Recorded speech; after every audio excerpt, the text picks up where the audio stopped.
Ya, terima kasih Anda masih bergabung bersama kami dalam Market Review dan pemirsa berikut ini kami sampaikan data untuk Anda terkait dengan indeks keyakinan konsumen di bulan Juli 2025 survei dari Bank Indonesia. Kita akan cermati bersama seperti yang bisa Anda saksikan di layar televisi Anda. Baik, ini dia. Indeks keyakinan konsumen atau IKK di bulan Juli 2025. Kita cermati pergerakannya dari Januari sampai dengan bulan Juli sempat memang cenderung turun dari 127,2 turun sampai dengan 117,5 di bulan Mei, kemudian sudah mulai merangkak naik lagi di bulan berikutnya Juni 117,8, kemudian di Juli naik lagi 118,1 untuk IKK. Dan selanjutnya kita akan cermati terkait dengan realisasi investasi di kuartal 2 ini yang diharapkan menjadi salah satu juga motor penggerak dari pertumbuhan ekonomi Indonesia, PMTB begitu ya, menjadi salah satu faktor penguat dari pertumbuhan ekonomi Indonesia di kuartal kedua. Di kuartal 4 2024 tercatat sekitar 401,5 triliun rupiah, kemudian di kuartal 1 tahun 2025 465,2 triliun, kemudian di kuartal kedua tahun 2025 ini kita lihat pertumbuhan untuk realisasi investasi sudah naik lagi menjadi 477,7 triliun. Sementara ini adalah di semester satunya mencapai 942,9 triliun atau sekitar hampir 50% dari target di tahun 2025 yang mencapai 1.905,6 triliun rupiah. Dan selanjutnya bagaimana dengan arus investasi yang masuk tadi terkait dengan serapan tenaga kerja di kuartal 2. Baik, ini dia serapan tenaga kerja kita cermati mencapai 665.764 orang. Ini naik dibandingkan dengan kuartal 1 atau kuartal sebelumnya 594.104 orang. Adapun serapan tenaga kerja secara kumulatif ya dari sepanjang semester 1 mencapai 1.259.868 orang. Itu dia terkait dengan beberapa data dan kita akan lanjutkan kembali perbincangan bersama dengan Bapak Bob Azam kemudian juga Bapak Rian Kiryanto. Baik, ini dia dengan beberapa data tadi yang sudah disampaikan. Nah, lantas bagaimana dari sisi pelaku usaha melihat begitu dengan PMTB ataupun arus investasi yang masuk? Kita tahu kuartal kedua ini mengalami kenaikan dibandingkan dengan kuartal 1. Dari sisi serapan tenaga kerja, apakah sudah sesuai juga dengan kebutuhan dari industri sendiri nih, Pak Bob? Kita lihat memang ada pertumbuhan di sektor investasi dan terutama ini didominasi oleh investasi dalam negeri ya. Sebenarnya kita juga berharap FDI juga masuk ya untuk mendorong ekonomi kita lebih kencang lagi gitu. Kemudian serapan tenaga kerja juga kita lihat memang cukup baik ya. Tapi perlu kita ingat bahwa tiap tahun itu ada 3,5 juta tenaga kerja baru yang masuk pasar kerja. Jadi kita butuh pertumbuhan ekonomi yang cukup tinggi ya, di atas 5%. Kemudian tidak hanya numbers tapi juga kualitas pertumbuhan juga perlu ditingkatkan karena sekarang setiap 1% pertumbuhan itu penyerapan tenaga kerjanya terus menurun. Ya, jadi kualitas investasi juga perlu kita perhatikan, yaitu investasi yang banyak menyerap tenaga kerja.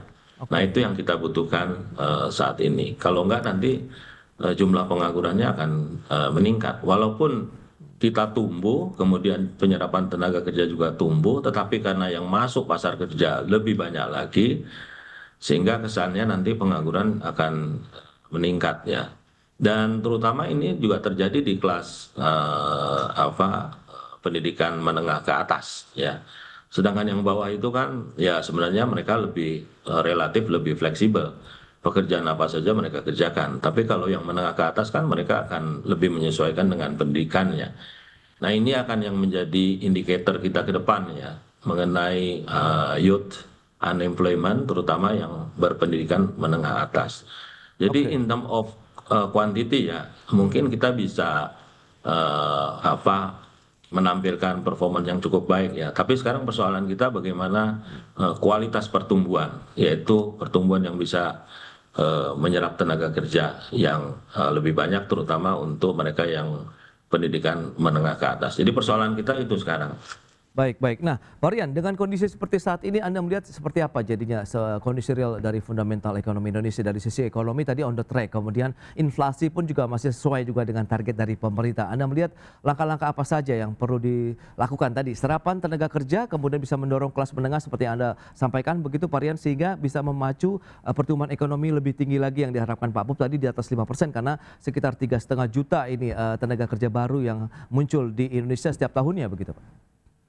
Makanya kalau kembali kepada jargon politik kita ya bahwa kita punya pengharapan untuk mendorong pertumbuhan ekonomi yang tumbuh tinggi, kemudian apa namanya inklusif dan Oke. berkesinambungan, ya titik pijak atau titik arah daripada kebijakan ekonomi dan investasi kita harus mampu mendorong sektor-sektor ekonomi atau lapangan usaha yang sifatnya bukan hanya padat modal, tetapi sekaligus juga padat karya.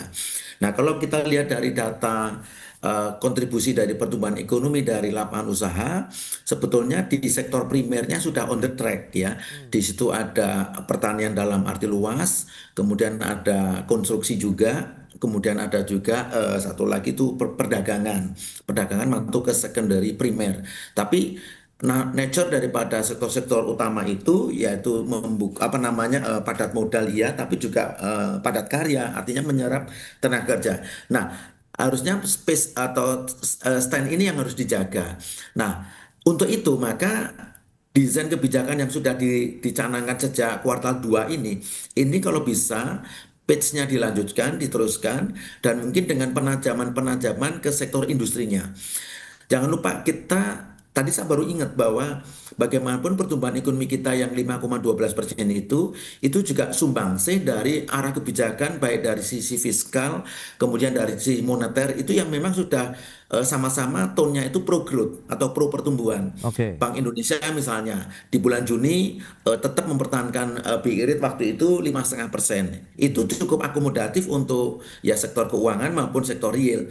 Yang satu lagi kemudian di bulan Mei kita masih ingat pemerintah melalui Kementerian Keuangan mengeluarkan paket kebijakan stimulus ekonomi 5 paket ya, diskon jalan tol, diskon tiket pesawat, diskon macam-macam. Ya, akumulasi budgetnya itu kurang lebih 24,4 triliun. Itu sebagai pancingan dan itu memang terbukti ya mendorong pertumbuhan konsumsi rumah tangga yang tadi saya bilang hampir mendekati 5%, which is ini cukup besar karena pertumbuhan konsumsi rumah tangga yang 4,97% itu setara atau ekivalen dengan share konsumsi rumah tangga terhadap total PDB kita kurang lebih 54,6%. Jadi cukup besar. Nah, kembali Mas Pras, mudah-mudahan stand kebijakan dari sisi moneter maupun dari sisi fiskalnya tetap sama-sama bersifat dovish atau longgar.